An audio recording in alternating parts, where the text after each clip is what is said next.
Hi, good evening all. I'm Muhammad Salah from MakerGram.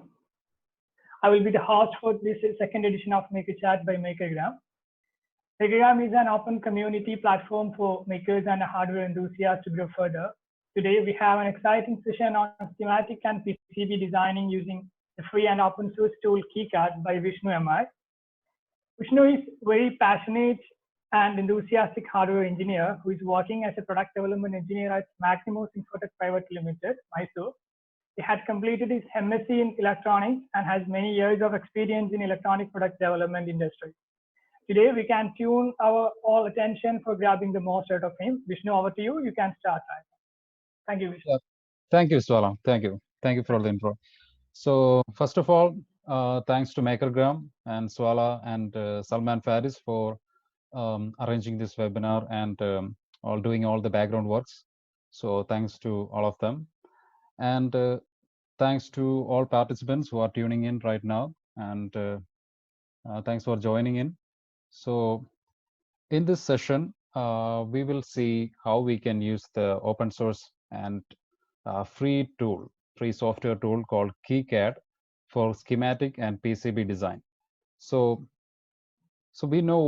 we actually know what a PCB is and why we use that. So KiCad is an open source tool to create schematics and PCBs.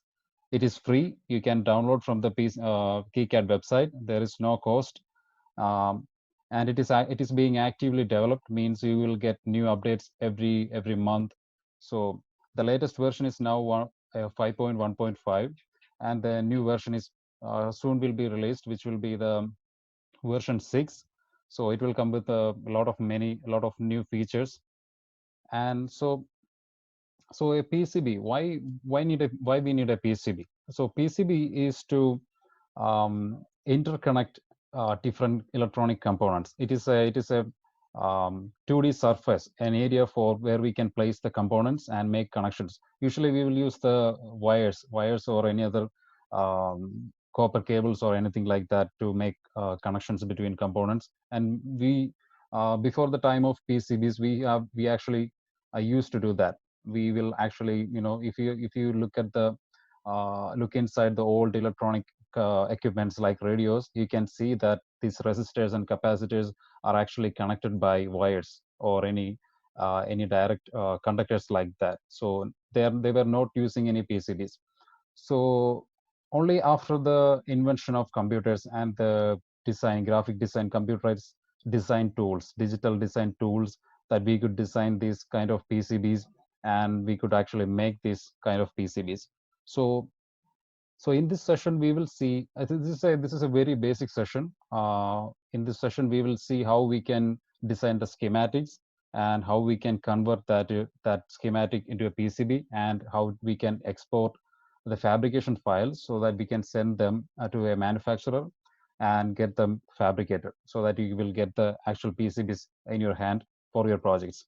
So KiCad is a free tool, means you can download for free and install. It is a cross-platform tool, means you can download that for Windows, Linux, and Mac OS. And it is an open source software, means it was initially released as an open source project, and it was later many contributions were made by the same scientists and engineers. And right now it is maintained by, this project is actively maintained by the KiCad developers group. So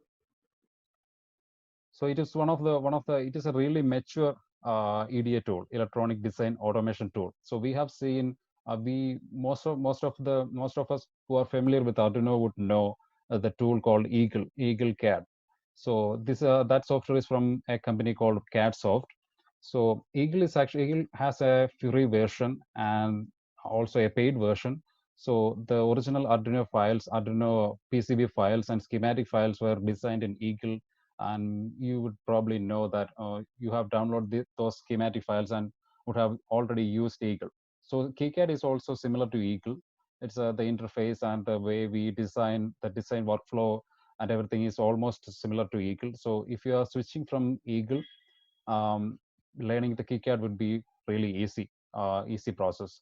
So Eagle is now is a paid version. I think you can use that for 2 2 or 3 years for if you are a student or a startup company or something, but still you have to pay for that.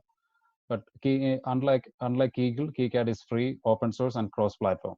So to download the KiCad, you first have to go to the you can go to the KiCad website, and there will be you can choose which operating system you are using, and you can download the specific version for your operating system. So right now I'm using Windows 10, and I have the latest version is 5.1.5, and I have already installed it in my system. So this is the download page. So a schematic diagram, most of us know what it is and how we make that. So a schematic diagram just simply consists of it's a graphic file. It simply consists of schematic symbols. Schematic symbols represents each component, each individual component. It's like resistor, capacitor, ICs, connectors, like that. So we will place these schematics and these schematic symbols on a sheet, on a graphic sheet, and we will interconnect these components using lines. Lines stands for these wires, electrical connections. So each line represents an electrical connection. So each component will have these pins, just like an IC has many pins. Every component will have some set of pins. So we will use these pins to connect between any other components and make an electrical connection. So all these wires will stand as an equivalent for an electrical connection. And so this is the first step of making PCB. The final product, the final output of this process is a PCB. So on that PCB, we will have many components, many footprints for the components. So where we will place the components and solder them. So when we solder them, there will be copper tracks connecting each of these. So that's those electrical tracks actually created by these wires we can see as lines. So schematic diagram is the first step of creating the PCB. So we should already have the schematic in mind, like where to connect, what components to use, where to connect them, things like that. Then after creating the schematic file, after we finalize the schematic, we can export that to, we can convert that into PCB file, a layout file. So in a layout file, just like a schematic file, we will have what is called footprint. A component will have an equivalent footprint on the layout side. So if an IC has 8 legs, the schematic will have 8 pins on that. Equivalently, when we import that component into a footprint editor or a layout editor or a PCB editor, we will have a footprint for that with 8 pins. If we are using an 8-pin IC, we will have an 8 footprint with 8 pins.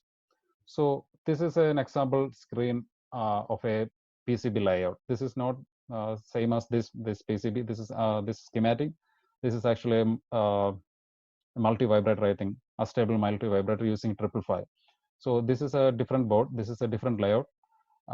So you can see we have many footprints on that. The capacitors, a 10 kilo potentiometer, and then the LM386 IC.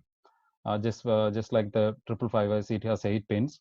So this is a PCB layout example. So this is the second step. This is a second step for creating a PCB.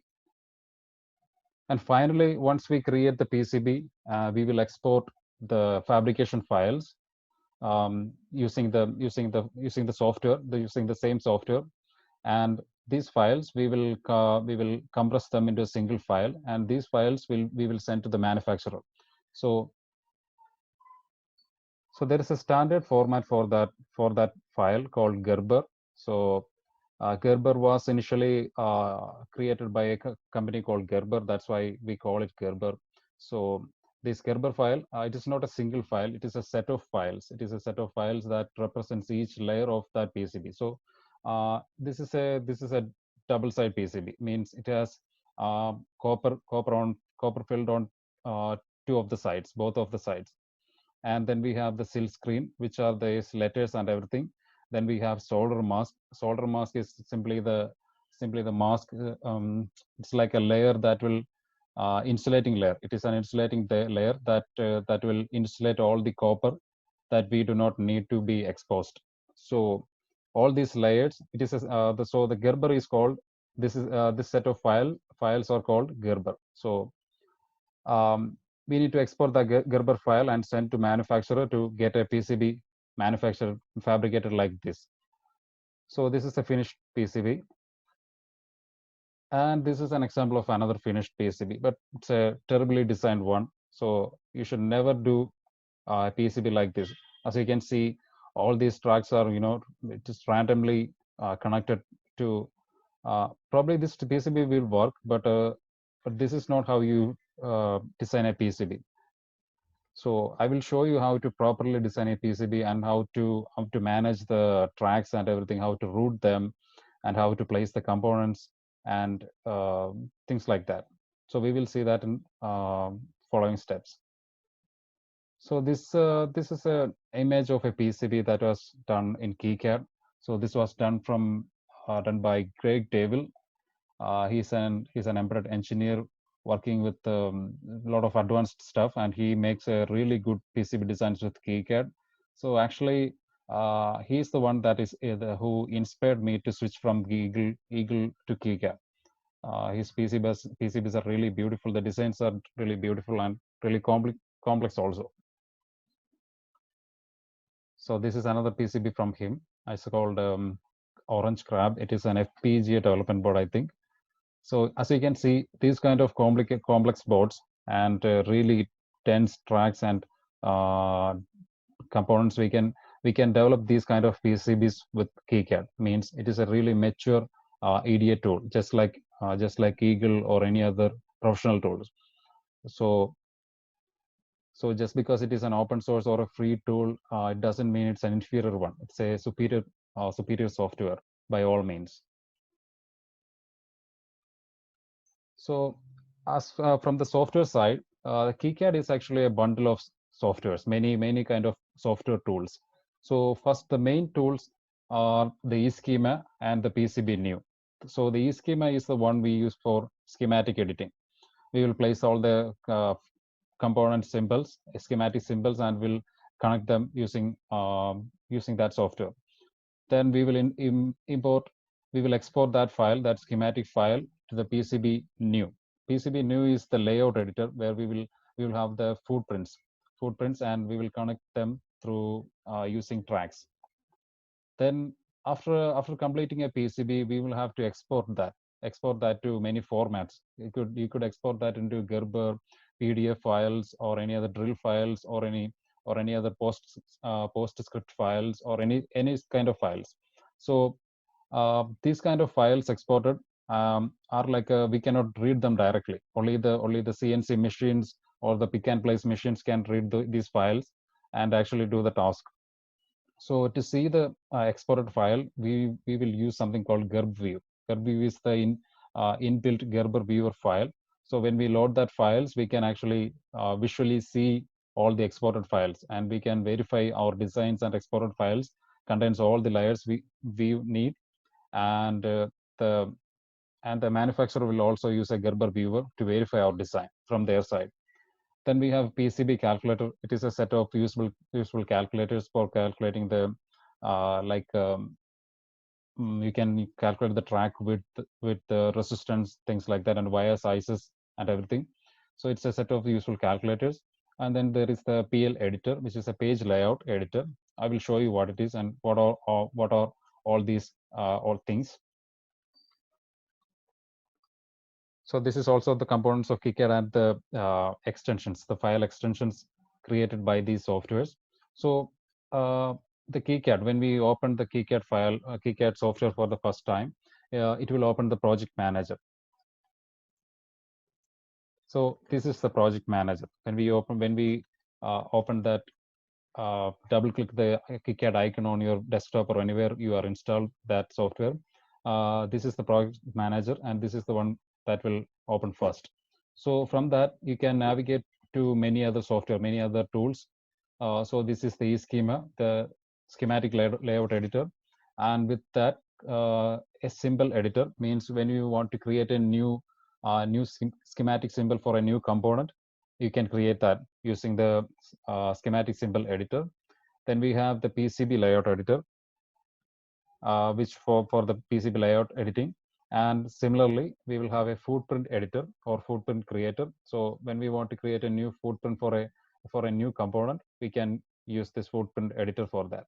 Then we have the Gerber viewer, and we have a bitmap to component converter. So sometimes you will get these components as component footprints as images. So you can convert these images into actual footprints files that you can import that into your PCB files.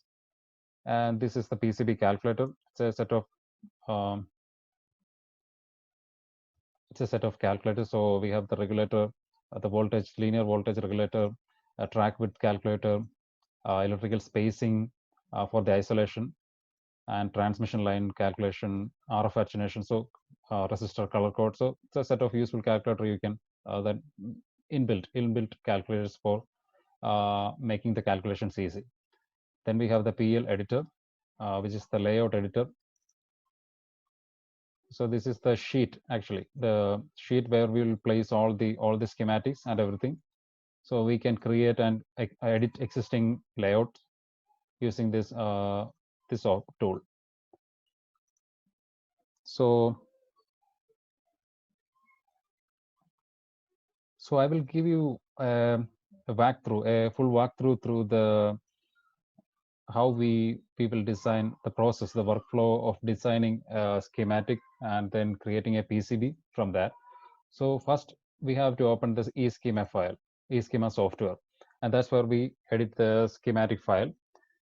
So we have to select each component. We have to select what components we have to use in the schematic, and we have to choose them individually and place them in the sheet. So this is that step, add a component or a symbol.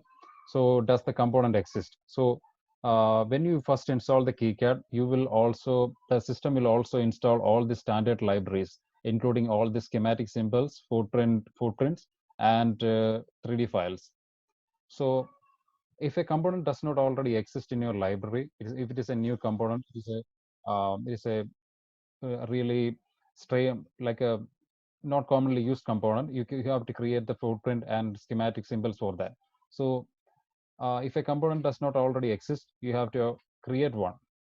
And then you have to for that you have to open the library editor. So open the library editor, and you can create a new symbol for the component there.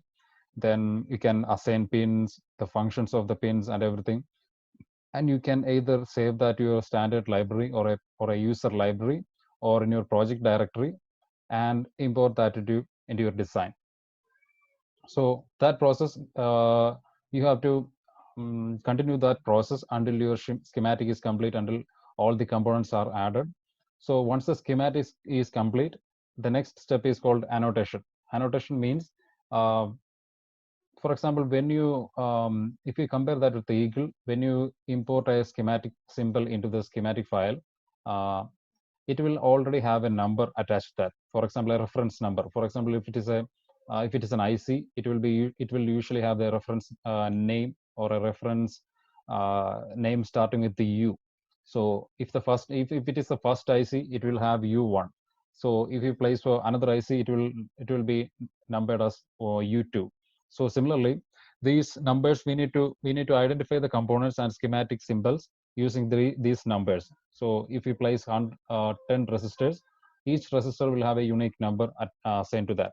So assigning these numbers is called the annotation. So we in KiCad, when we first place all the components, they will not have any numbers.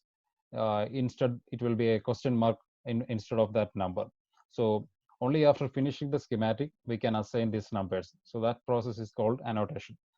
So after the annotation, we will have to perform electrical rule check. Means if we have made any error on the schematic design, like if we had shorted the power lines, or if we have left any pins unconnected, or things like that.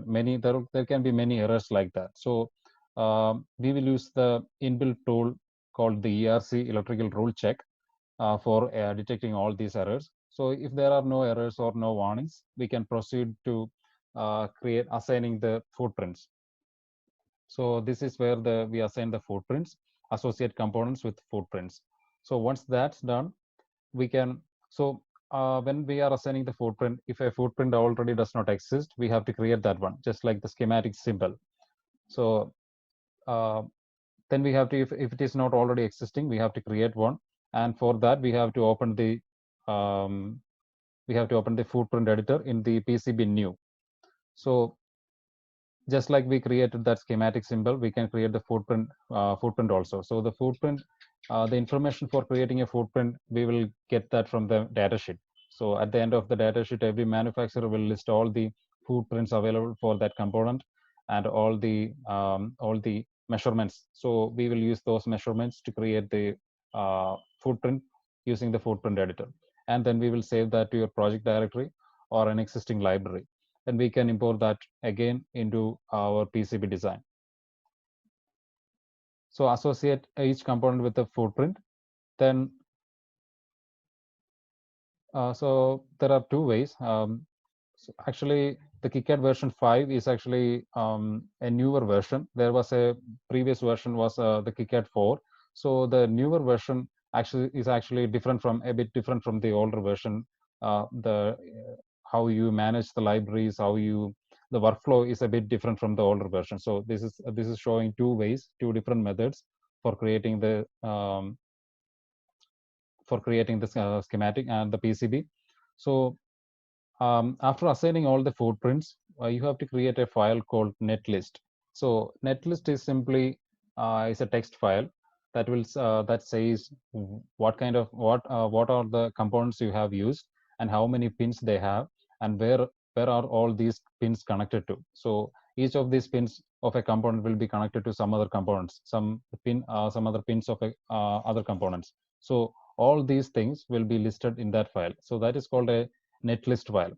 Net means a signal or an electrical connection between each pins. So it's a list of nets, all the nets, all the connections in your schematic. So this netlist file is required to create the PCB file. So after creating the netlist file, you have to import that into your PCB editor.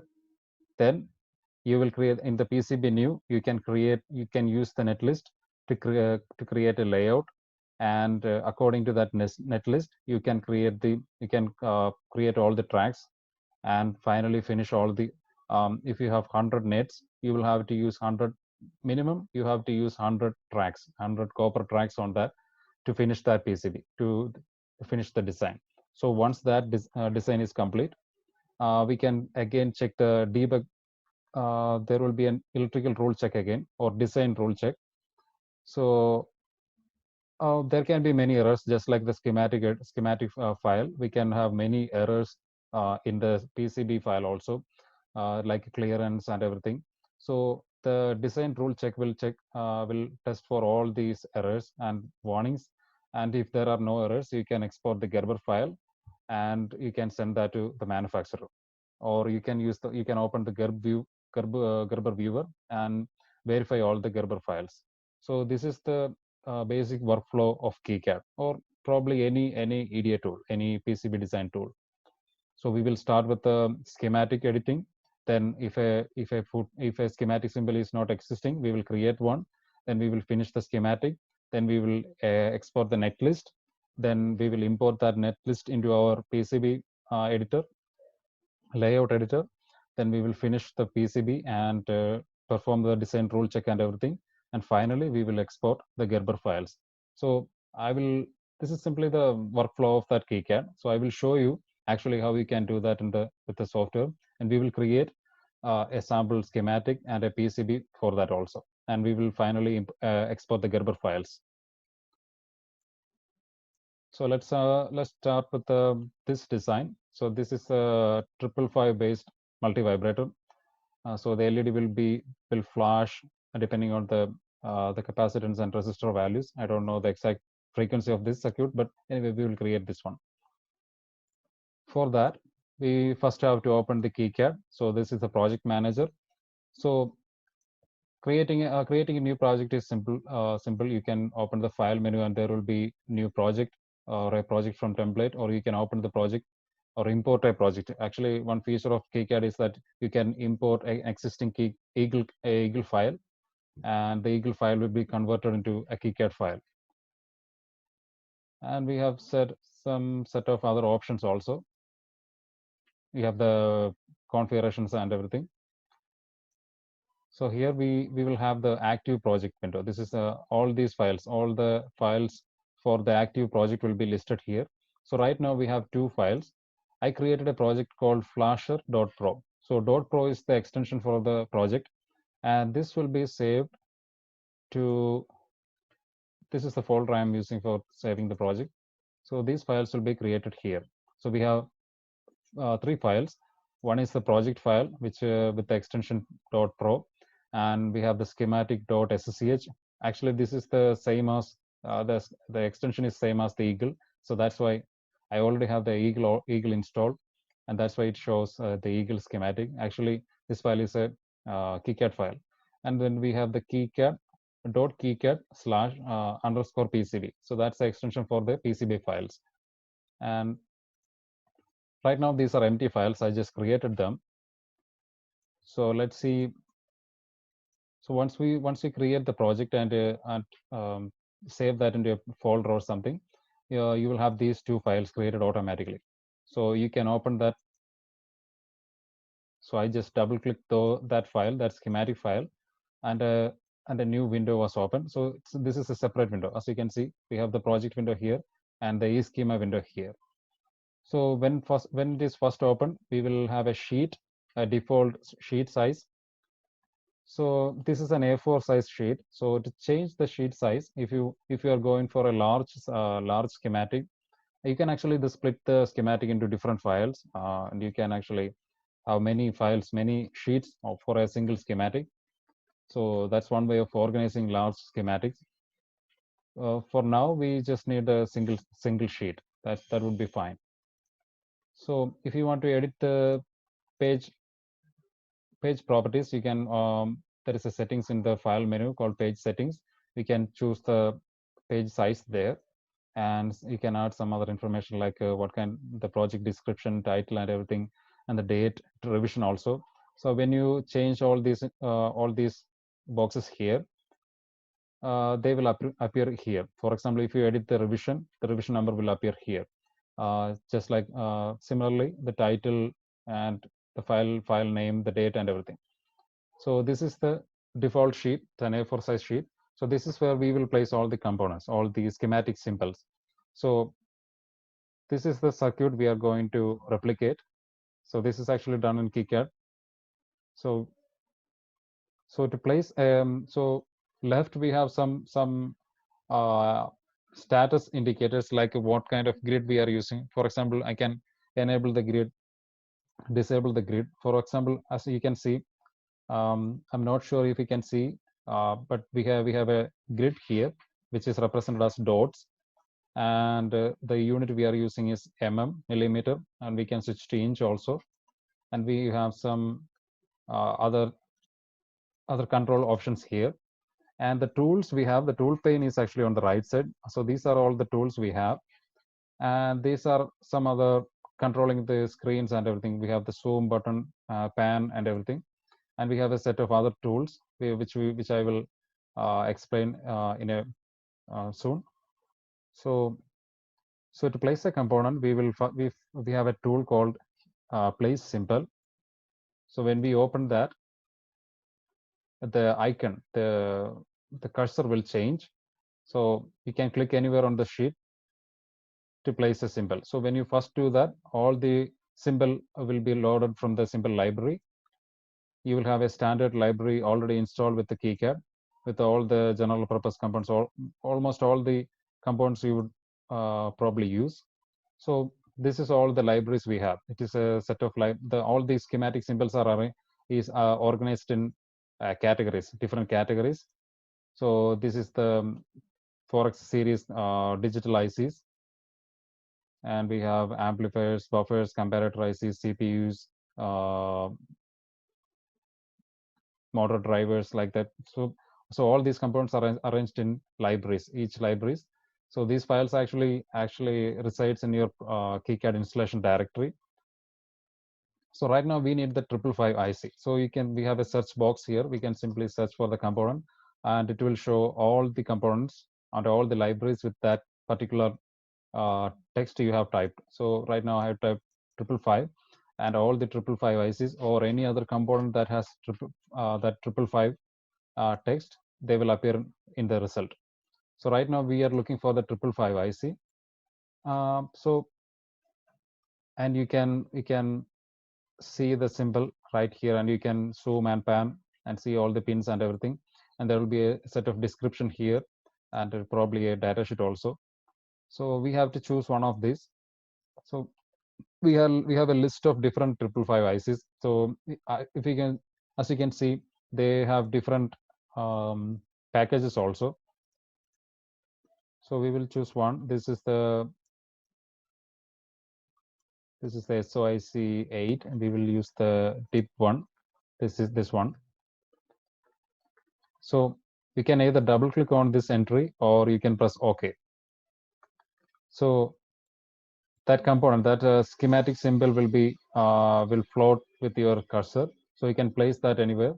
Simply click on the sheet or anywhere on the screen to place the symbol. And right now we have placed a single symbol. So to place another symbol, you can press again anywhere outside the component, and the window for choosing the symbol will appear again, and you can choose another component. So we need, for the circuit, we need capacitors and one LED, one electrolytic capacitor, and one what is that? The other one is called what is the other capacitor is called, bro? One is electrolytic and the other one is actually called what? Polyester. The polarized and the Write down here. non-polarized. Okay, fine. Okay, sometimes you forget everything. Fine. Okay, so we have to place the capacitor and resistor and one LED too. So we can simply search for the capacitor. So unpolarized and polarized. So we need both. So I will first choose the unpolarized one, press OK, and place that symbol, and press again. And I will again search for the capacitor and find the polarized one. So if you compare this to the eagle, when you normally choose a component like this, you will also you can also choose the footprint. Which footprint? Actually, in the eagle, all the components are organized according to their schematic symbol and also the footprint. So if a resistor has two different footprints, those resistors will be listed as two different components. So it's actually really hard to choose from that. Because you have to also decide what kind of footprint you need to use for that component. But in KiCad, it is different. You can simply go and choose the schematic. So if you need a capacitor, you can simply choose the schematic first, the symbol first, and complete your schematic. Then you can worry about all the footprints and everything. So that actually, it makes your workflow really easier. You don't have to choose the footprints initially. So you just have to choose the capacitor symbol here. I had the unpolarized one. That's a non-polarized one. So I will choose the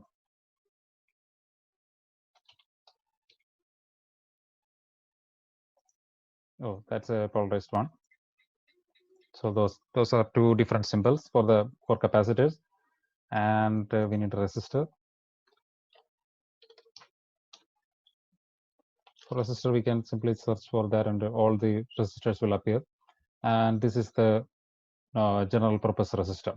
So we have different kind of resistors also. We have the potentiometers, trimmers, and every kind of resistors.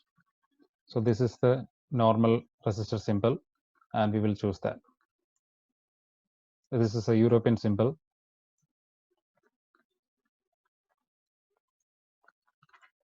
So, and we need an LED also.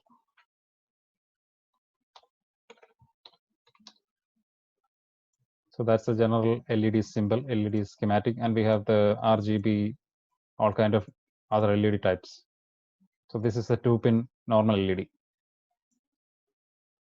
So fine. So we have all the components necessary for making the circuit, making this circuit. And right now we have all the components, and we have to wire them. We have to place them and wire them. Then we have to also add the power lines. So for power, we have the plus 9 volt here, and we have the ground also. So placing the power is we use a different tool from the right side. So that is called the place power port. So this tool will have all the power. It's just like a schematic symbol, but it is organized in a different window. So we have all the power symbols here. We can choose all the voltages, all the usually use the common notations used for power. So we need plus 9 volt from here. So that is the plus 9 volt. So we have plus 9 volt supply there. And again, press on the sheet, and the window will appear again. And you have to choose the ground. You can either search for that. We have a couple of ground with the different notations for different. If you have multiple grounds on your circuit, you can choose any of these. So this is the normal ground. We will choose that. So right now we have all the schematic symbols for making this schematic, this circuit diagram here. So let's arrange them first and connect them. So to move a schematic symbol, so right now we have placed the symbols. And to move a symbol, so this is the default tool, means the select or move tool. We can simply press on a component and right click and move. So you can, when you right click, you will have a multiple options to do what. So we can either move, drag, we can change the properties, we can duplicate the component, delete the component. So all these functions we have, if you check, if you see, we have also these shortcuts for all these tools. For example, if you have to move, I can simply press M button on my keyboard, and that will select whatever the component I have my cursor on, and that component will be selected, and I can move like that. So I don't have to press the mouse. So right now I'm simply moving my mouse. I don't have to click anything. I don't have to press and hold or anything, nothing. So when if I press escape, the component will go back to where it was initially was. So if you hover your mouse cursor on that component and press M, you can move the component. So this is how we move the component. So we can either you can use the shortcut, or you can right click or choose the move like that. So using the shortcuts will make the design process really very fast. You can work really fast. So this is the sheet, and we have the components placed. So I will move them, move that IC to the center of the sheet, and I will also move all these components. So the ground, I will align with the ground pin of the IC and the positive supply also. And I have the resistor here, and the capacitors go here. So this is a rough placement for achieving for creating this schematic.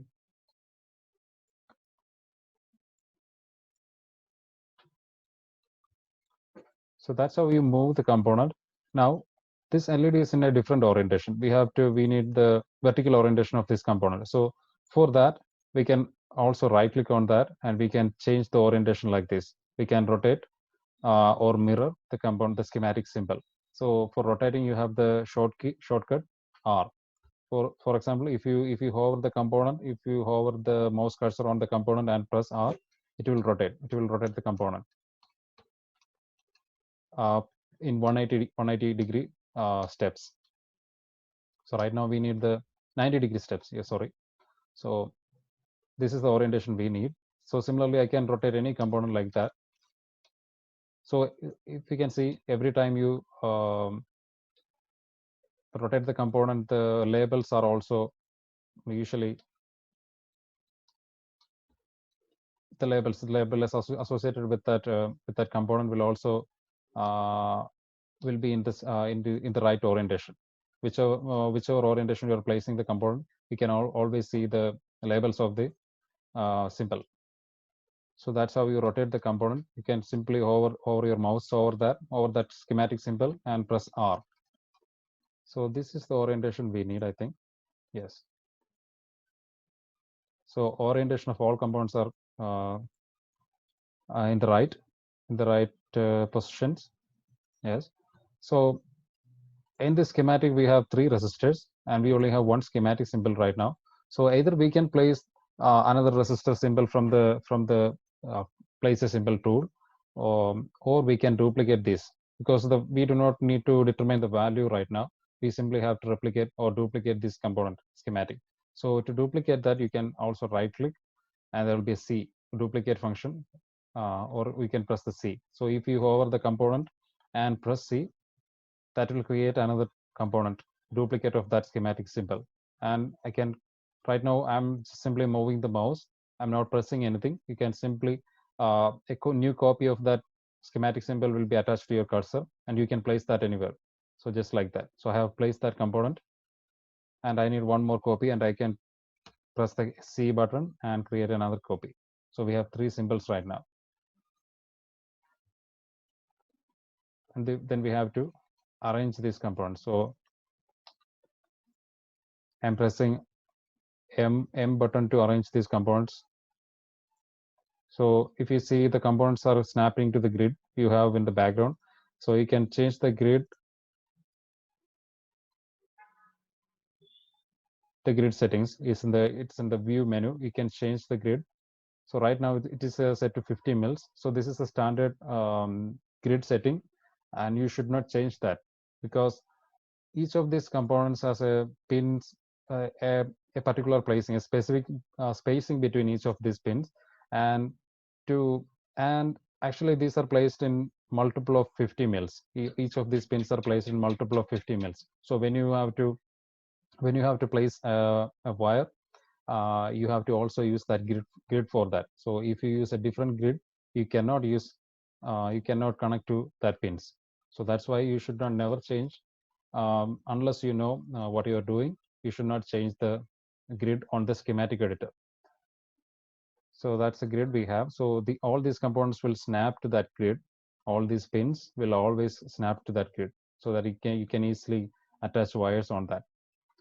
So that's we have a resistor there.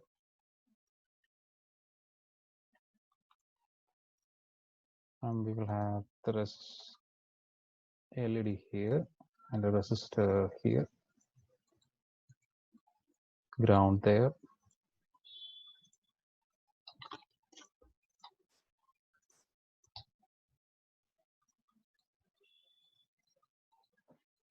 So right now every symbol is placed in the correct orientation and placement, and I can start wiring them.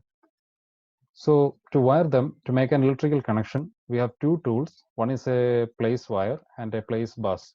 So a bus is simply a set of wires. So sometimes when you have to run so many wires in parallel, maybe it is a parallel interface, you will have to use a buses. Means if it is a 8-bit bus, you will have 8 wires, and you will connect that to many components, probably from a memory IC to a microcontroller. So similarly, you will have many wires like that. So to make that easy, you will have a tool called the place bus. Right now we do not have any such wires like that. We simply have individual connections. So we can use the place wire button tool here. So when you press that again, the tool will change, and we can snap to any pin. So the tool will actually snap to the pins, the component pins, and you can start a wire from those pins. So right now we have to connect these resistors together like that, and connect that to discharge pin of the 555. So we will connect this like that. So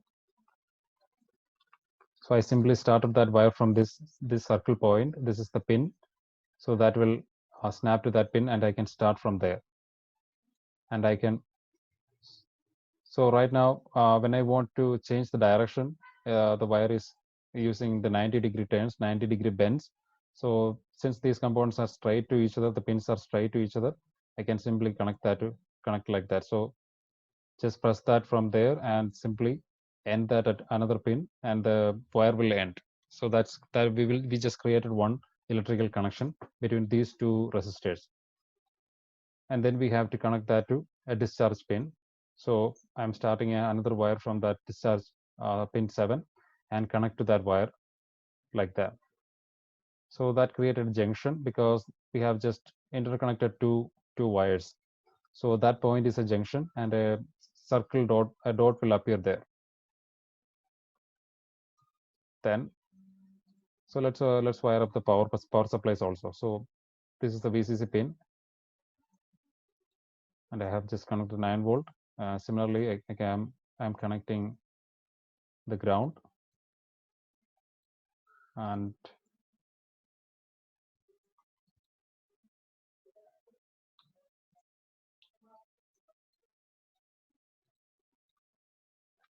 I have to connect this resistor pin to this capacitor here, and the 5th pin goes to this capacitor. So say you have completed one wire, you have connected two components like that, and you want to move that component. So you have a set of options. You have 3 options on how you can move a component or a schematic symbol on the sheet. So similar to what we have done before, we can use the move button or the move function. So when I move that, the component actually moves, and the electrical contact, the electrical wire, actually is reside that same position, but only the schematic symbol will move. So this might not be the one the function you might desire. Sometimes you have to move the component without disconnecting the wire from the schematic symbol. So for that you have the drag function. So if I drag like that, say all the wire will also move with that component, that schematic symbol. So similarly, I can move this. So for dragging, you can use the shortcut G. So if you hover over a component and press the G button, you can drag the component like that. This is not the usual move. This is actually dragging. We are dragging and the entire circuit with that. So similarly I can move drag this IC also similarly. So that's one way of moving a component. So right now I have to move this ground pin down. So I can use the drag button and move that like that, and then use the wire to connect these to the ground. So I completed that. Then we have to connect the reset pin back to the supply. So when we are making like that, we are jumping this, we are crossing this line. So there won't be any junctions made like that because it is a different connection. But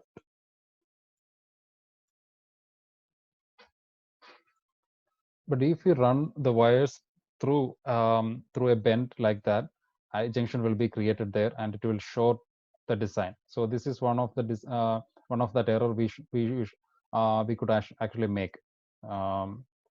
Unintentionally we could make this error, and such kind of errors sometimes we cannot, if the schematics is really large, we cannot actually pinpoint these kind of errors. So that's why we use the electrical rule check option.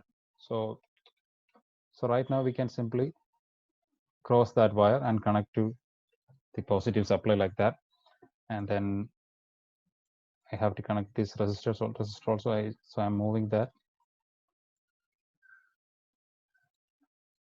I've connected that, and the output pin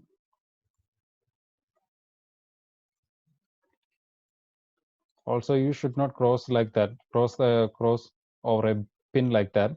If you do that, the wire will actually make a junction there, make an electrical contact there.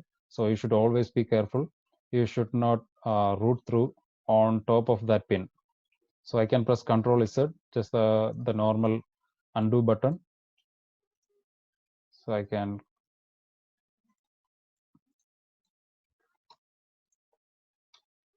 similarly you can move the component schematic symbol. Similarly, you can also move the wire.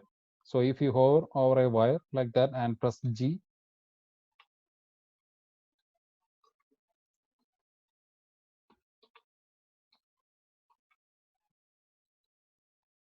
if you hover over a junction or a wire, you can move the signal also, or the net also. Then we have to connect this to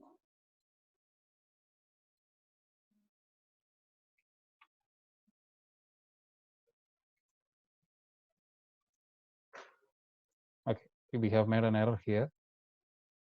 So I can hover that and press the delete button to delete that. So we will not, so when there are so many when there are multiple components or multiple entities on top of each other, we have to choose which one we have to select. So there will be a clarify selection window. I mean, window will appear, and we have to choose what we have to select. So right now I have to delete this wire. So I will delete that. So that just deleted that, and I will again.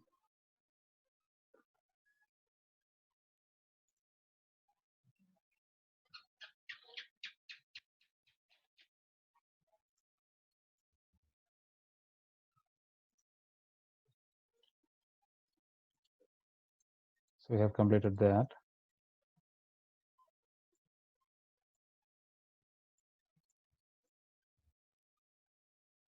And we have to connect the pin to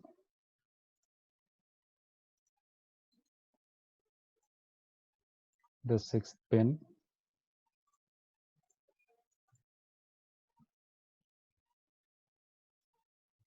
So we have completed the schematic. So sometimes this labels will overlap with the designs, and you can also move that using the move button.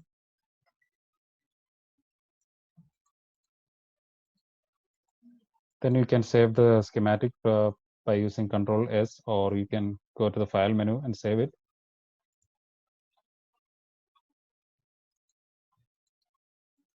So that's how we create a schematic file, schematic diagram. And right now there is no PCBs, no footprints. We have never chosen the footprints or anything. So this is simply the schematic only, and the file will be saved this file here. So let's see the symbol libraries again. So how it is organized. So this is a standard library. We have all the standard components, components here, and all the standard libraries here. So all these are footprint libraries only, and they will reside in the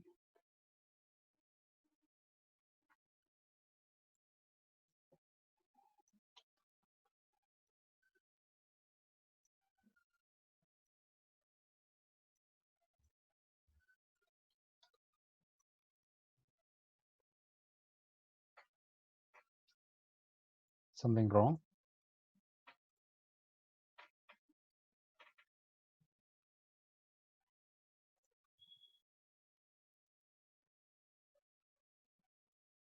So this is the installation directory of the KiCad, and all these schematic symbols and everything will be found in that installation directory, like here. So this is the library. So this is all the schematic symbol libraries, and we have the footprints here. Footprints are in the modules folder, and then we have the template files. So these are some sample files, some example for projects. So this is where the components are organized, and those are the components, or those are the libraries we will get here. So besides that, you can also create your own components, or you can have the project specific components. So for creating that, we can use this browse libraries, or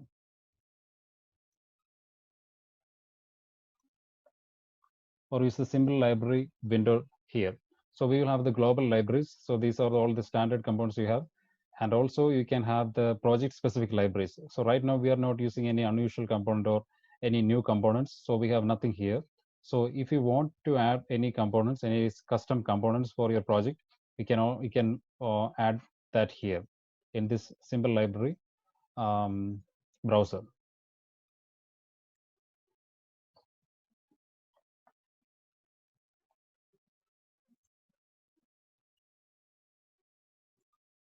So right now, as you can see, these capacitors, they do not have any numbers, resistors, none of these components have any numbers. So we have to assign numbers for each of these components. So that is called annotation. And you have the tool called annotate schematic symbols. This is a tool we use that for that. So when you are opening that, there will be some default options there. So for example, if you have already annotated the components and you have to reset that, you can choose this reset existing annotations, or the keep if you have already some annotations already done and you have to keep that numbers, you can use the keep existing annotations. So right now we have no numbers assigned, so we can start from 0 and the starting letter. So all these options will be to the default when you first open that for the first time, and simply press the annotate button, and it will show all the components assigned with the numbers, a list of components with the numbers, and close that, and we will have the component numbers C1, C2, and the R1, R2, all the numbers assigned to all components. So this is necessary for making the PCB.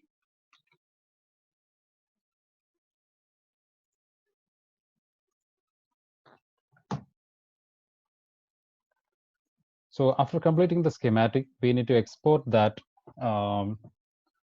We need to export a file called netlist. So just like I said here, we have to export a netlist. So to export a netlist, we have another option. We have another option here, generate a netlist. So a netlist is simply a standalone file. So when I press that, there will be some options there. So just use the default format, the default options, and generate a netlist.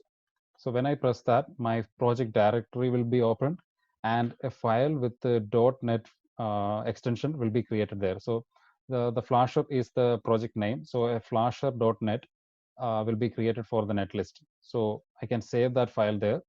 So that will simply create a netlist file. So if I go and open the project directory, I can see a new file called flasher.net with a 5 KB, around 5 KB file. So that contains all the connections, all the electrical connections I have made here as a list. So that netlist is necessary to create the PCB. So right now we have created the netlist and we have annotated the components. We have done all the basic things to create a PCB. So we have a button here called the Run PCB New to layout printed circuit board. This will simply switch our window to the PCB new. So right now the window is not open. So when you first click that window will open. So this is the layout editor we have. So it is in black color. So we can change the colors and everything. So similarly, we have a sheet there, standard A4 sheet there. So this is inside this, we will place the components. Actually, you can place the components anywhere, but when you export the files or print the files, what is inside this sheet will be printed out. So we will also place the PCB inside that. So right now there is nothing here. So to import the components from our schematic, we will simply use this this icon here, which is node netlist, because we have already created a netlist file already. So we will simply, so a new window will open and we have to browse through the folders and choose the netlist file. So this is the netlist file we just created. So this is unlike the Eagle, because in Eagle you can directly create the PCB without creating any files, any intermediary files like this. So I just opened that. So right now there is no footprint assigned. So that's why this error shows up, because we only annotated, we did not assign any footprints there. So we can go back. So to go back to the layer to the schematic editor, we can simply press this button, and that will open the schematic editor. And if I press again this button, it will go to the PCB editor. So you can switch between these windows using these buttons. So right now we have to assign the footprints for all these components. The time is 9:40 now. I'll be make it fast. So to assign the footprints, we have this called the CVPCB. This is a tool which we will use to assign all the footprints or for all the schematic symbols. So it is now right now loading all the footprints.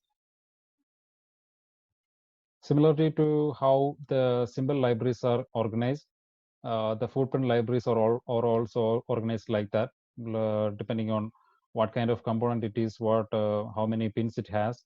So the components are arranged in a library with each category. So right now it is loading the footprints.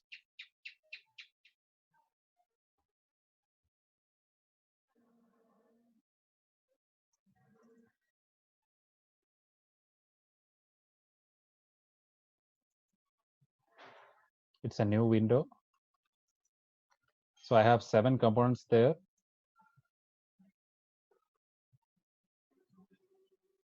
To assign the footprint, I can have a set of filters here. Filters depend based on the number, the name of the component, the pin count, or the partial name of that component. So right now we need to use the dip package. So I can choose the filter by pin count, and it will show up all the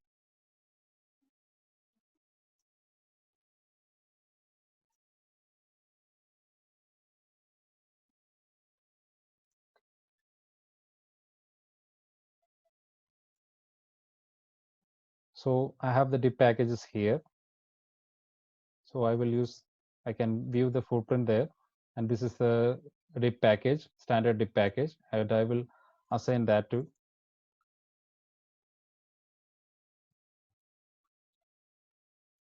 So that has the dip package now.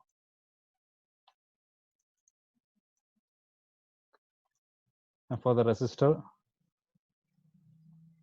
it is a 2-pin. So I will choose the resistor here, resistor SMD, and we have the SMD versions and the through-hole version also. So I will choose one of that, the through-hole one, and I will choose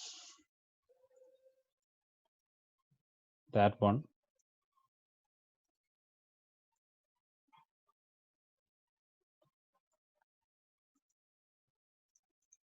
I can copy this footprint association to all these resistors and paste that.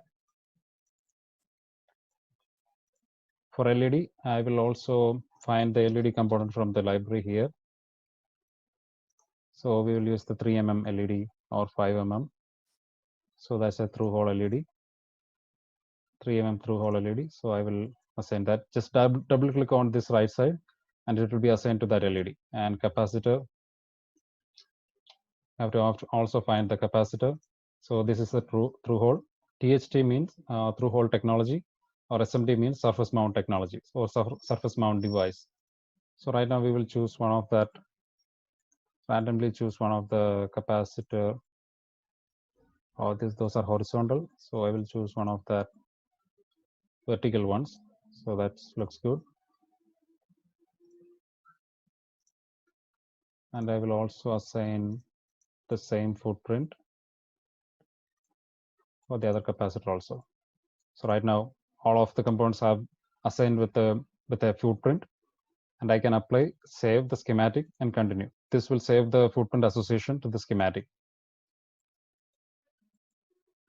So if I want to change the footprint or want to see the properties of these components, I can simply hover the component and press the button E on the keyboard. So that will open the simple properties.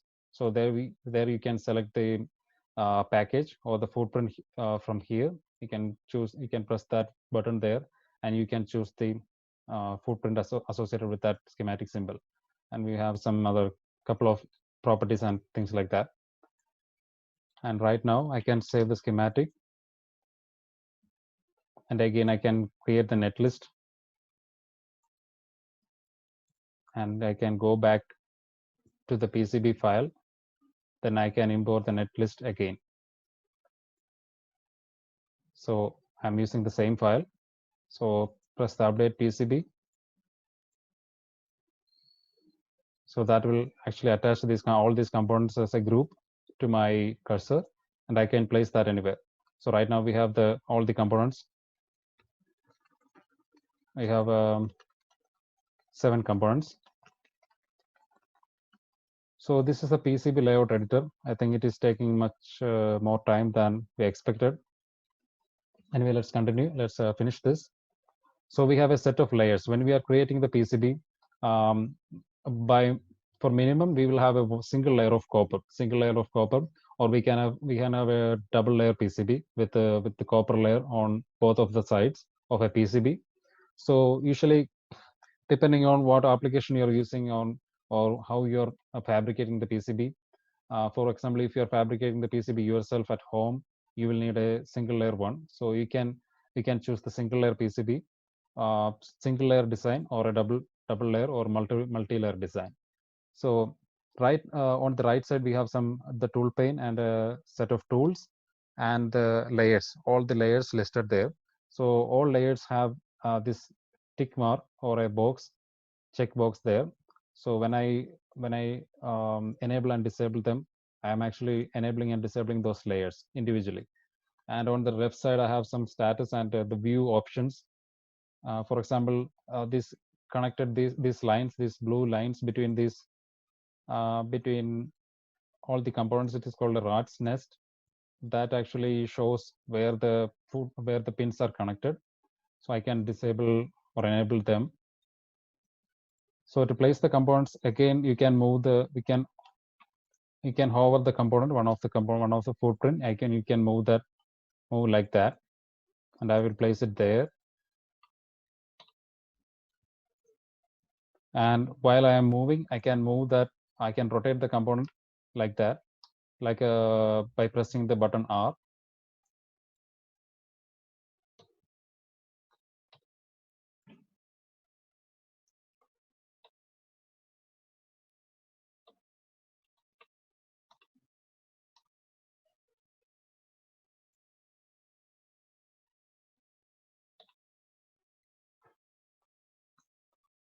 I will place the LED there and the LED resistor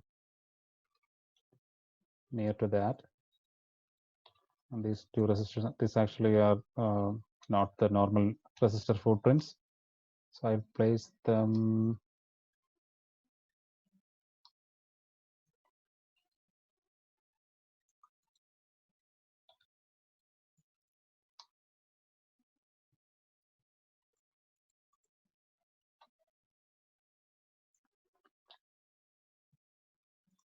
so that actually creates a rough layout for our PCB. So we can simply create a rectangle around these components, and we can create a board layout. So to create the board layout, there is a special layer for that. It's called edge cuts. So this is the layer, the board's perimeter definition. So to change to that particular layer, there is an indication here. There is a arrow indication there. So when I change between these layers, their arrow will change its position. So I will first change that to the edge cuts. So right now this is the active layer. Another way to choose the layer is from here, from this list of layers. You can choose which is the active layer you want, and we have to select the edge cuts for that, for making the board layout. Then I can choose the add a graphic polygon. So that will create a polygon, means any shapes, any filled shapes of any shape. So first, to create the board layout, you will have a specific measurement of that board layout. For example, you might need the 10 centimeter by 5 centimeter PCB. So in order to draw the PCB shape to the exact size, you first have to choose the grid from here. So unlike the schematic editor, you will have to switch between many grids here. So for for making this easy, we will choose the 1 mm grid. So the grid will change to 1 mm, and I will start from around here, and so that will enclose all the components in that rectangle box. So right now I have just created a board layout. So this is the board layout. So to measure the layout, the dimension of that layout, you can use that measure tool here. So that will also snap to the grid, and you can place that a starting point, and you can measure like that. So this is right now 37.5 mm width and 24 mm height. So that's how you measure, or by from the grid, or you can also, when you're placing the polygon, you can also see that in the, you can see the XY coordinates here, but sometimes can be hard to understand all these coordinates and everything. So better to use this large grid is actually 1 centimeter means 10 mm. So from that, visually you can see how large will the board layout will be. So right now we have all the components enclosed in that. So right now we have to, the edge cut is actually, the board layout is actually created. Now we have to route all the tracks. So to route that, I can have two copper layers here. One is the front and the back. In Eagle, it is called top and bottom. Similarly, we have the front and back. The front is the layer that is facing you right now, and the B is the track on the layer on the opposite side.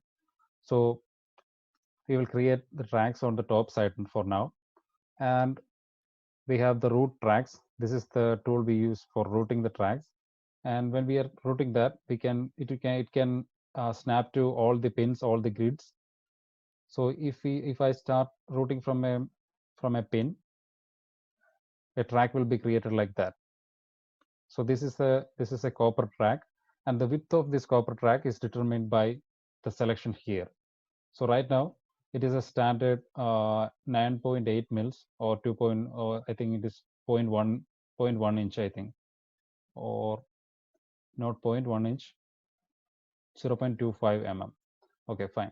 So that is the default track width. So I can change the track width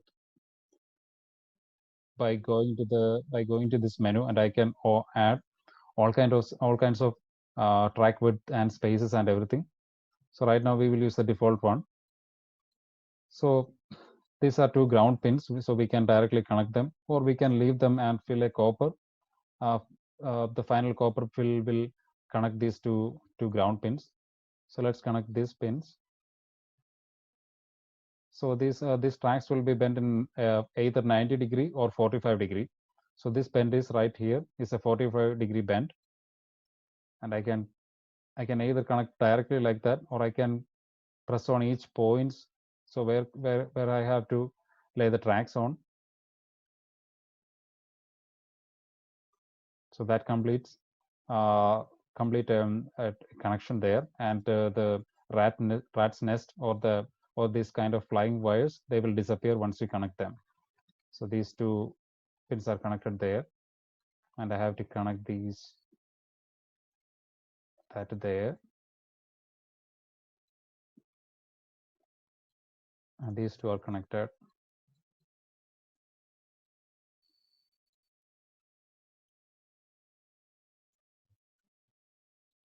So as you are doing it, you can see the status. We have 20 pads here, 0 wires, 13 track segments right now, and 20 nodes, 7 nets. Net is the all these connections here, all these wires, and 8 of them are unrouted.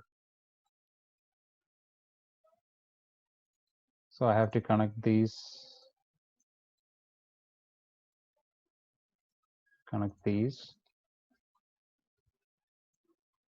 So in that case, if it is a single layer board, you cannot simply connect these two pins over this already existing track. So either you can simply simply move around that pin and connect that, or you can use the other layer. For example, if I switch to the other layer, so I have switched to the bottom layer. Now the color will change, the track layer color will change, and I can now connect that because it is on the opposite side of the PCB. So I can connect like that. So that completes the connection, and I have to connect these.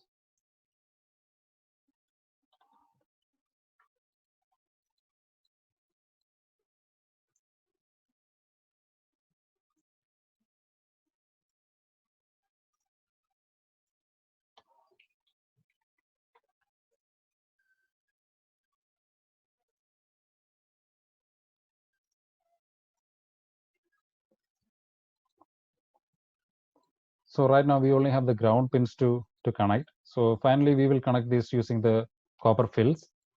And to fill the copper fill, you will be filling the copper on either of these layers, either top layer or bottom, or front layer or back bottom layer. And so to move the existing tracks, you can use the similarly we can use the G, the drag tool and the move tool. So both of these tools will work in the PCB editor also. So if I hover over one of the track and press G, I can move like that. I can drag the track like that, and it will show all the collisions there. It will all highlight the collisions there. And so this is a 90-degree bend. This is not how you usually do a bend, add a bend for a track. So I can use the hotkey D to actually, this is not actually moving, this is actually optimizing the bends and everything, bend and position of the track. So this is different from the drag option. So drag option is D, drag option is G, which is like this. This is the effect of the drag and the normal drag. So we can, this does not respect the 45-degree or 90-degree bends. So we will use the shortcut D to optimize that size and bend of that. For example, if this is a straight segment, so if I need to add a bend there, I can simply do it like that. So it will bend around any other pins or any other tracks. It would automatically adjust all the tracks. Depending, see, it will adjust all the existing tracks for a better placement. So right now, this placement is fine. And if I hover over the bend, I can actually move that bend like that.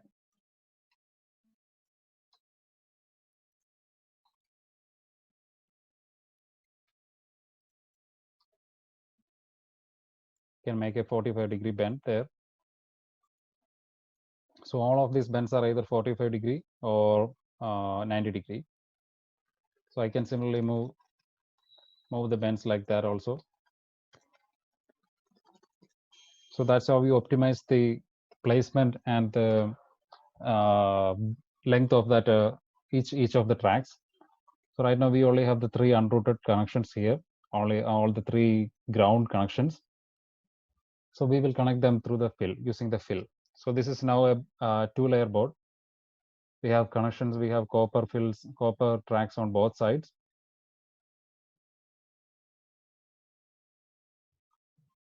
To create the fill, we have a tool here which add filled zones. So I will select that, and I have to first choose the layer also. So which layer I want to add. So right now we have to add, we will add the copper fills on both sides. So I just chose that add copper fill button, and then I will start to click anywhere on the sheet, and it will show an option window, and you have multiple options there. You can connect that copper fill to either ground or any other. You can connect that to any other net. We can see, you can keep that unconnected, disconnected from any other signal, or usually you will use the ground connection. So on top and bottom, we will use this ground connection. Means we are going to fill copper on the front layer, and we are going to connect that layer into the ground signal. And we have some other clearance options like that. So you can leave that as default for now. And I will start to draw around my PCB layout. And I will finish at the starting point. So that will create these dashed lines around that PCB layout. So to see the copper fill, you have to enable it from the left side. So show filled areas in zones. So when I press that, the copper fills. You can see the copper is filled on the top layer, on the front layer, and it has some clearance between all the tracks and pads and all the pins. So this is the top layer. So if I switch to the bottom layer, so right now if I choose the top layer, all the tracks, all the bottom layer tracks are hidden behind this copper fill. So to show that, I can simply switch the layer like this. I can switch all the layers like that. So this is the top layer, this is the bottom layer now selected. And similarly, I can first disable this view. You can do not show the filled areas in zone. Can choose that, change the view from there. So right now we are going to add the copper fill on the bottom side also. Similarly, you can choose the add fill button. And right now we are choosing the bottom layer, and I'm also connecting that to the ground. I'm going to draw that again on the bottom layer.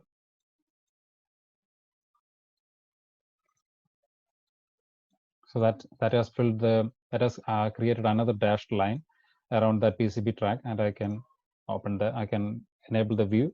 So right now we have two fills. We have the fills on both sides of that PCB, and I can switch between these layers from this side or from here. So that's how you create the copper fills, and the clearance you have set in the fill options, that will be the clearance used for all the pads and everything. Right now we have all the through hole components, means all these holes will have plated metal through that, means it will connect the bottom side to the top side.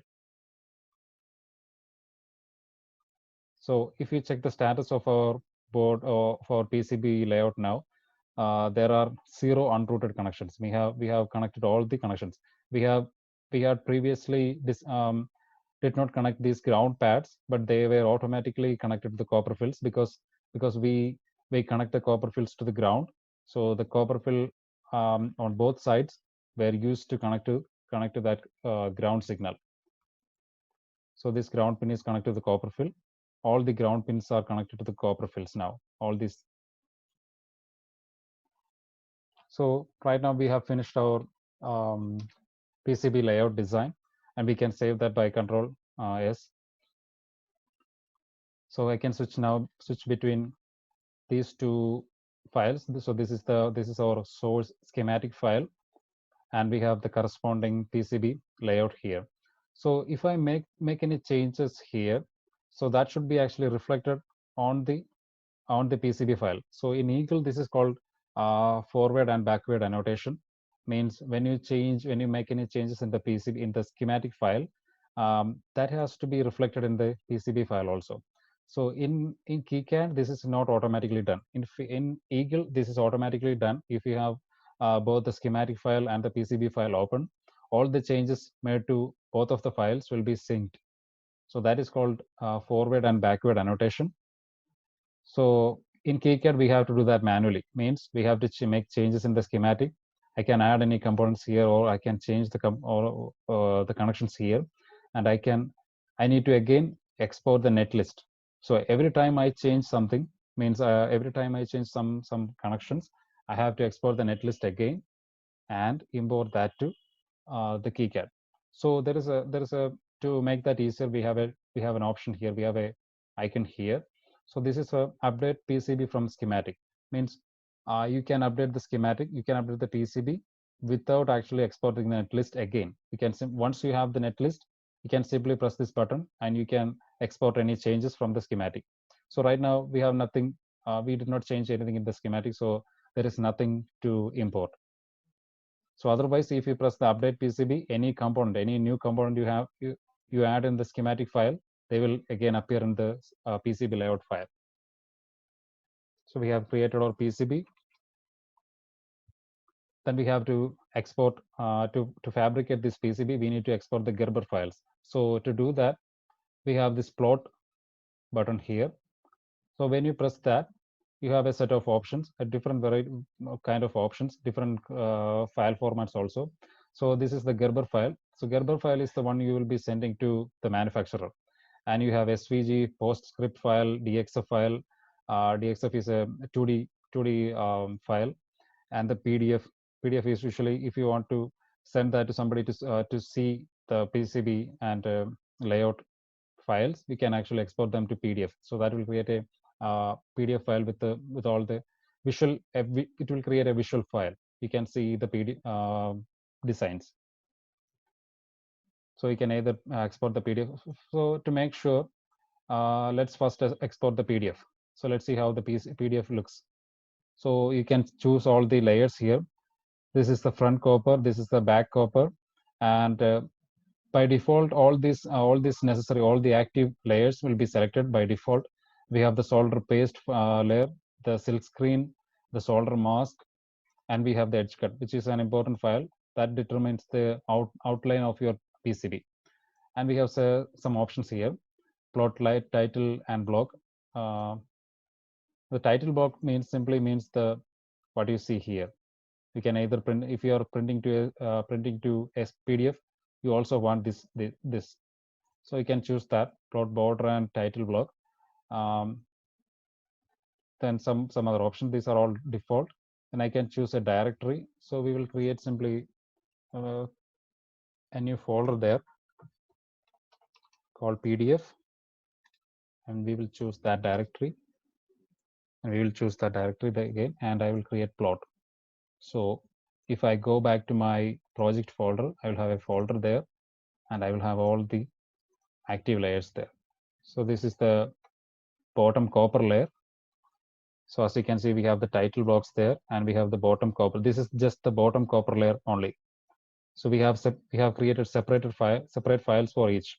So this is a mask file. So this is the mask file. This is where the solder mask will not be applied. All these are the pads, all the pins. So we do not want the solder mask on the pads. So they need to be exposed. So this is the mask file, which is the bottom mask. So this is the paste. So the paste layer is usually used for SMD components. Right now we have no SMD components, so it's empty. And the silk screen, bottom silk screen. We have nothing in the bottom silk screen, only on the top. So this is edge cut, means the outline of the board. So it will simply that rectangle we have drawn. So a simple rectangle. And we have the front copper. So this is the front or top copper, front mask, and the top silk screen. So this is the silk screen where the component footprints and the shapes and everything is described. So that's how you export the PDF files. So this is just for verification. You can send that to anybody to verify your designs. And to export the Gerber, we will create a folder here just for exporting the Gerber. So in that folder, we will save the Gerber files. So to create the Gerber file, just choose. Yeah, okay, 10 minutes. Yeah. So we will create we will choose the Gerber there, and all the default layers will be selected there. And I can choose the folder, and I can simply plot. And right now, for the Gerber, I don't need the title blocks. I simply uncheck that option, and all other keep that for default. And I'm going to plot that. So all the Gerber files will be created in that folder. So these are all the Gerber files. You have the bottom copper, bottom mask, and everything. These are the files you have to send to the manufacturer. So to send to the manufacturer, you have to send them together. So right now, these are all the top copper files and the silk screen files. We have to generate another file called the drill file. Only then we can create the holes. So drill file is separate from the Gerber file. So we have to create from there. save that in the same folder. You have some options to what kind of units you have to use and everything. 2 files are created, and those files will be again saved into the 2 drill files are saved in the same folder. So when you have to send that to the manufacturer, you can simply select them all and compress them into a single file and send that to the manufacturer. So the manufacturer will verify these files. So then you can close that. We have simply exported the file. And if you go back to the Gerber viewer of the project folder, you can see all the Gerber files there. And if you open the Gerber viewer,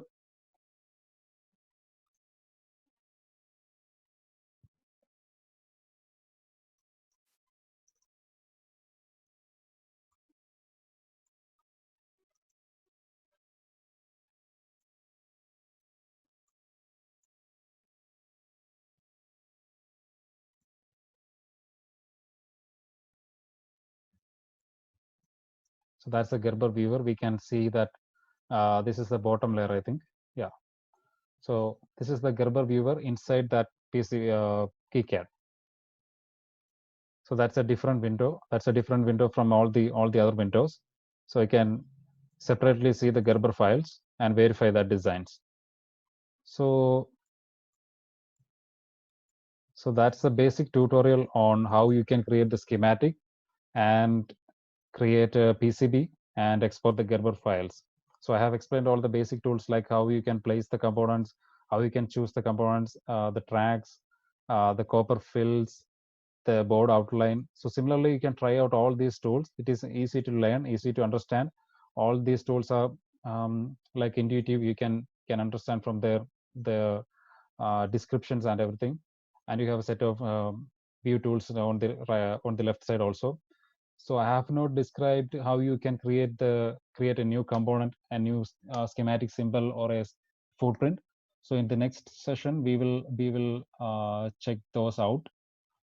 And in this session, we will wind up this session for now. And for our next session, we will continue from here. I will show you how you can how you can use all the advanced tools there.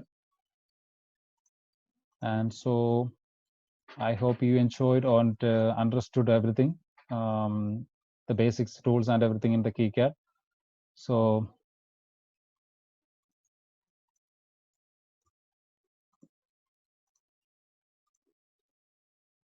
we have exported all the files. We have everything for fabricating a PCB. So that's 10:13. So okay, Swala, are you online? Yeah. It was a nice Vishnu. Okay. And we have 3 people in queue for asking some doubts. So okay. Can I unmute one by one? Yes, sure. Yeah, Surya, hope you are online. I'm going to unmute you and you can ask.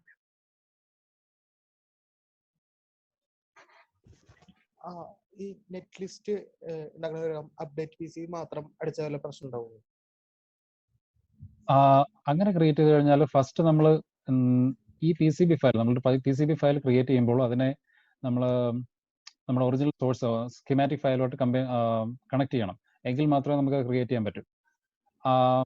ഇപ്പോൾ ഞാൻ for example കാണിക്കുകയാണെങ്കിൽ നമുക്ക് വേണമെങ്കിൽ ആ net list file delete ചെയ്തോളാം. Delete ചെയ്തിട്ട് നമ്മൾ update ചെയ്യുകയാണെങ്കിൽ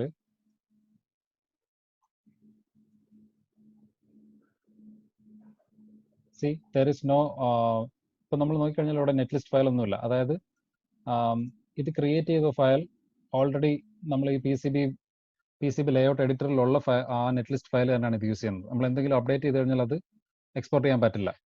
പക്ഷെ പുതിയ KiCadന്റെ പുതിയ വേർഷനിൽ ഈ ഒരു ഓപ്ഷൻ ഡിസേബിൾ ചെയ്തിട്ടുണ്ട്. അതായത് ജസ്റ്റ് നമുക്ക് ഡയറക്റ്റ് തന്നെ സ്കീമാറ്റിക്കിൽ എന്ത് ചേഞ്ച് വേണമെങ്കിലും നമുക്ക് ഡയറക്റ്റ് ഇമ്പോർട്ട് ചെയ്യാൻ പറ്റും. അപ്പൊ നെറ്റ് ലിസ്റ്റ് ഫയൽ ഇമ്പോർട്ടൻ്റ് ആയിട്ടുള്ള ഒരു ഫയലാണ്.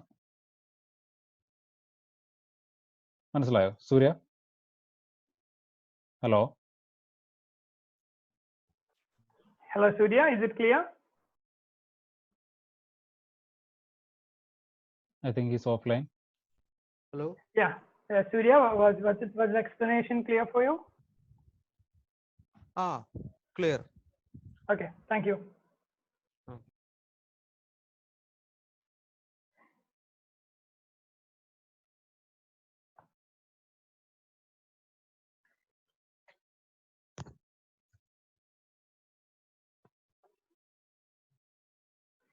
Yeah, we have next one, Mr. Sadish Kulkarni. Sadish, hope you're online.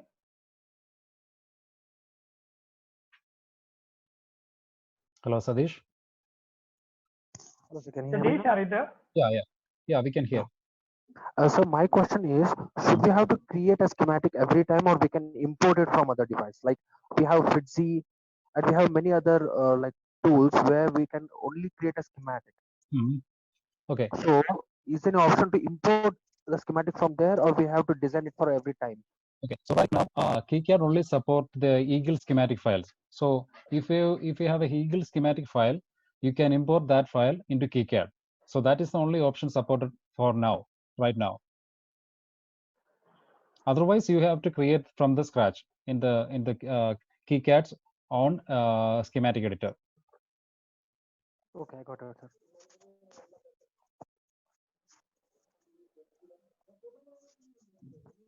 Yeah, thank you, Sadish.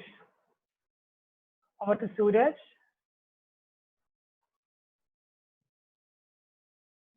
Hello. Yeah, Suraj. Yeah. Yeah, we can hear. Suraj.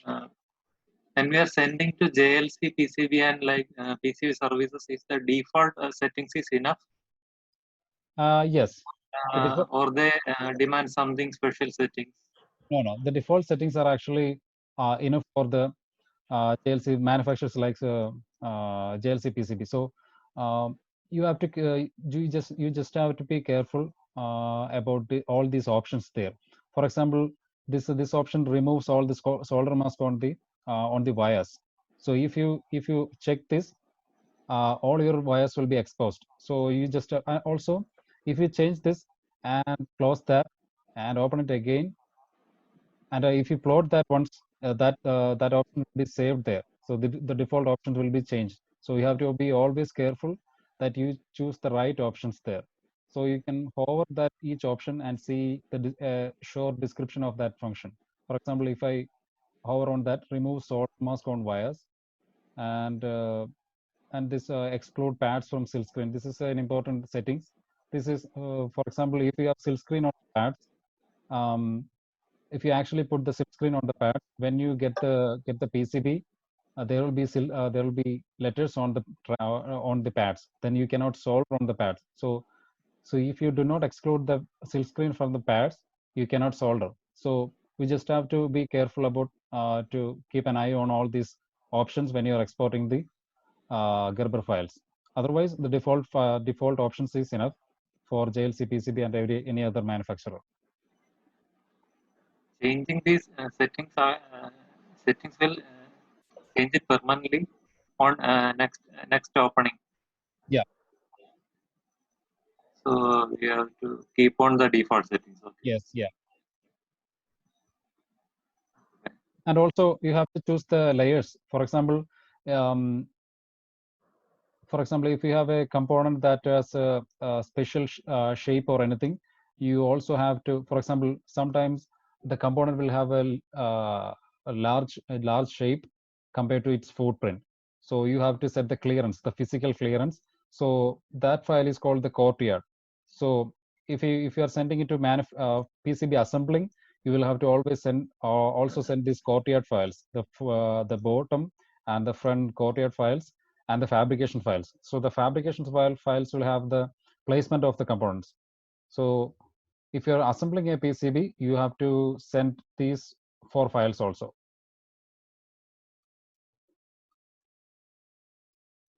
That's clear, right? Hello? Yeah, Chris, are you there? Yeah, I think he's gone offline, and we can go to we can move on to Chris Shaji. Okay. Chris, I am unmuting you. Sir, hello. Hello? Yeah. Hello. Sir, The question that I have is, sir, is it possible to convert, import 3D files from these so that it can be, put into models like, to say in SolidWorks to see whether the designs are possible? Okay, so one thing I have not shown right now is that we have a 3D view of our PCB in KiCad. There is a native 3D viewer in KiCad. You can find that in the view option. And if you open the 3D viewer, hello, you can hear? You can see our 3D PCB in the 3D. But unfortunately, you cannot export this file as of now. I think the next updation, they will add this function. Then you can copy this 3D image, but this is like a PNG image only. This is not a 3D file. So to create a 3D file, you will have to export the STP or any other 3D files. But right now, we have no option for that. As of So now. there's no. So you'll. The voice is breaking. Hello. Can you please say that again? Hello. Yeah. No. So you're meaning to say it doesn't have such a feature, or is it that you're coming to it?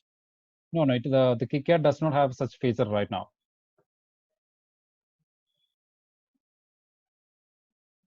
Regarding this, the voice is PCB to say, is it regarding the footprints? Okay.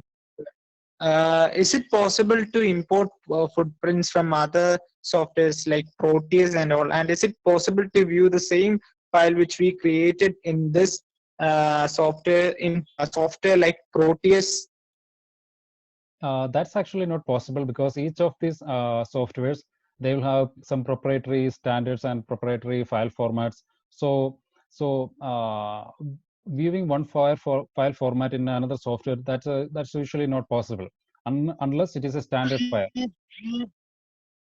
So for example, the voice is severely breaking. I cannot understand. Chris, we can do one thing. Since your voice is too much breaking, you can post your query on Makergram forum and we will attend that later. Is that fine? Okay, yeah, sure. Okay. Yeah. Anybody else? Yeah, we have few folks too. And Vivek, I'm coming to you. Yeah, Vivek, over to you. Hi. How can I add holes to the PCB so that I can mount it somewhere, and about the thickness of the PCB? How can I know about that? Okay. Since this is a graphic file, means it is a 2D representation of our PCB. So there is no 3D information on that. Means the thickness of that PCB is not available in any of that files, any of the Gerber files. So the thickness of the PCB will be determined from the manufacturer side. We have to tell them, we have to ask them our PCB size, PCB thickness requirement. So it can be 1 mm, 2 mm, like that. We have to specify to the manufacturer what thickness we need for the PCB. Otherwise, this thickness information will not be included in any of these fabrication files. So to place the mounting holes, you can actually open this footprint editor, and there is a, if you search for holes, let's search for, so there is a library section, there is a category for all these mounting holes, all these standard mounting holes. You can simply take them and place on your PCB. For example, I am just placing that here there, and then I will have to update the copper fill also.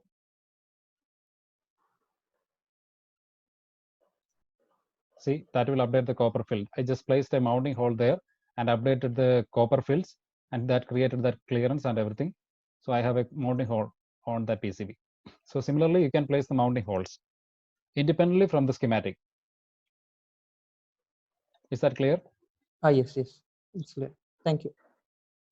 Yeah, thank you, Vivek. Over to Vishnu.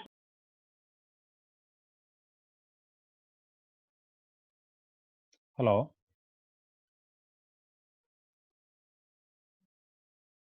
Hello. Yeah, Vishnu Mohan, you can ask now. Vishnu Mohan, are you there? Yeah, I think he's not online. He can ask on our community forum later. And we are moving to Nanda Kumar. Hello. Yeah. Kumar, Nanda are you there? Yes, can you hear me? Yeah. Yeah, sure.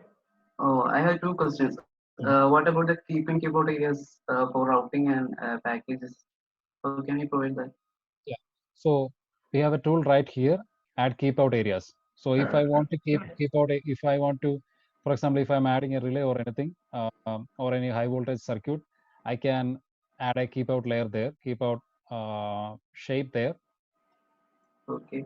Similarly, I can create a shape there. And right now it has created a keep out layer on the top, and then I can update the copper fills. So Okay. this is how you update the copper fills, or you can simply press the B button. Okay. First of all, you just provide only an outline. Yeah. We need also provide a keeping area for that. Yeah. Right? Yeah. Okay. Then how to check the DRC? There's an option I saw run DRC. Yes, we have the DRC.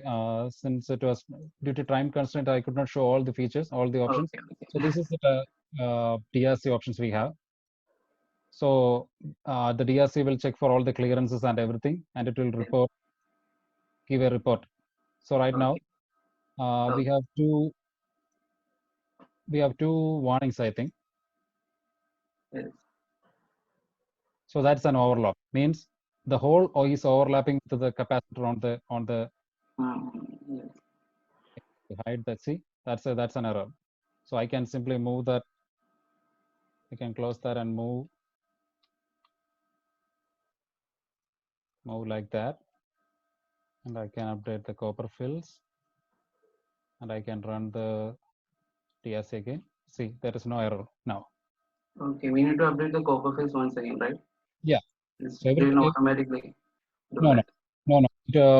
You have to press the B button, or you have to go to the edit menu there to refill the fonts. Okay. Thank you. That's all.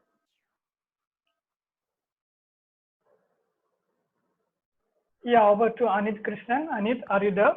Yeah. Hi, Yeah. good evening. And before you start, I have a message to all of you. We will not be taking more QA on this slide because we have to wind it up. Yeah. So we will only be taking Anit and Vishnu, and all other folks can ask on our forum, and Vishnu or anybody else will be attending that later. Anit, over to you. Yeah. Good evening, Vishnu. I'm a teacher by profession, and most of my students do their simulation in Protis and Multisim. So, do you have any recommendation of a software which can be kind of run as an integral part, wherein you can take this circuit from the simulation software and directly put it into the KiCad and go in for the PCB layout? Okay. Is there a software recommendation from your side? So that will be external to the KiCad. There is no KiCad only supports KiCad actually supports the SPICE simulation. You can use the netlist for creating a SPICE simulation. Okay. Other than that, there is no native simulation support for KiCad. For simulation, otherwise you have to use an external tool. For example, if a simulation SPICE is one of that tool, you can use that. And there is LT SPICE, which is from Yeah, I know that. LT SPICE. Then there is Q SPICE or something like that. Then there is the National Instruments Multisim. Yeah. And Multisim is something which we have been using for the past couple of years. Okay. So that is possible. If we get the netlist, we can import it into KiCad and then use it from there on. Is that what you meant? Yeah. So okay. KiCad can only do the netlist generation. So you can get that to any other supported SPICE simulators, and you can run the simulation there. And then there is another tool called Circuit Wizard. It's a really old software, but it is also SPICE based. In that software, actually, you can simulate the circuit and also the PCB. In the PCB side also, we can run the simulation on the PCB also. For example, Okay. if you have an LED blinking, you can actually see the LED blinking in the PCB. Circuit Wizard, isn't it? Yeah. Is that a free software or a I think that is free for educational purposes. I think non-commercial applications, it is free. all right, all right. Thank you very much. Yeah, we have one last one. Vishnu Mohan, over to you. Hello. Yeah, Vishnu. Vishnu, my question is, how can we manufacturer's name or the reference number or the PCB name? Actually, that was not clear. The voice was breaking. I think you're asking about the. Could you please ask that again? Yeah, my question is to add manufacturer's name or revision number to the PC. Yeah, to add that, you can use the text. There is a text tool there. You can add that on. For example, if you want to add the revision or any other the board author's name or anything, you can simply create the text and place it on the layer, whichever layer you want. So right now I have placed that on the copper layer, so I cannot see that. So I can simply change that to say the front fill screen, and I can simply. So like this, I can add a new text on that. No text on the silk screen or any other layer. We can place that on the copper side also, copper layer also. That's clear, right? If you want to write that in copper, what we have to do? Yeah, you simply have to move that to the copper layer. For example, you have to disable the copper fill and choose the layer you want, and I will add simplest. See, it has changed. So that's a copper layer now.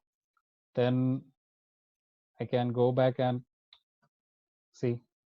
So this is this revision. This letters, these 3 letters are on the copper layer now. So we can check that in the 3D viewer. See, like this, we can add that on the copper layer. That's clear, right?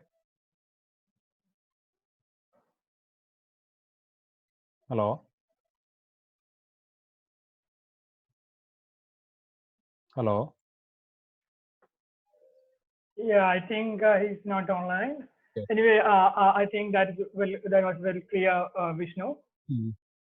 Yeah, can we wind up? Do you want to add anything more? I mean, at last. So like I was saying, this is simply the basic usage of KiCad. KiCad is actually a really powerful tool. It's a really professional tool. You can create professional level PCBs with KiCad. So to create such PCBs, you have to use the advanced tools and you have to fiddle around with all the advanced options and everything. So that takes more time. I cannot describe or explain all these tools right now. So we will have some other session sometime later, and I will explain. We will have a session for the advanced tools and advanced options just for them next time. Yeah, sure, Vishnu. Thank you very much for your time, and it was really wonderful to listen what you explained. Thank you so much for your hard work and your time. And to all of the participants, thank you very much for your great time and to making this session a wonderful and very interactive. So we are very sorry to not taking too much questions. So we are already running out of time. So you folks can go to makeagram.com/community, and there under the event session there will be a make a chat thread, and under that there will be a link for this particular session, and you can post your queries out there, and Vishnu will be attending the questions there, and or anybody else can add your thoughts or insights out there. So yeah, if you have any other queries other than that, you can always post it on the Makeagram forum. Yeah, thank you very much, all of you. Once again, thank you, Vishnu, for your time. You, and Yeah. your effort. Thank you very much, all of you. Bye. Good night. Stay safe. Thank you. Yeah. Stay home. Bye. Okay. Bye. Take care. Bye, everyone.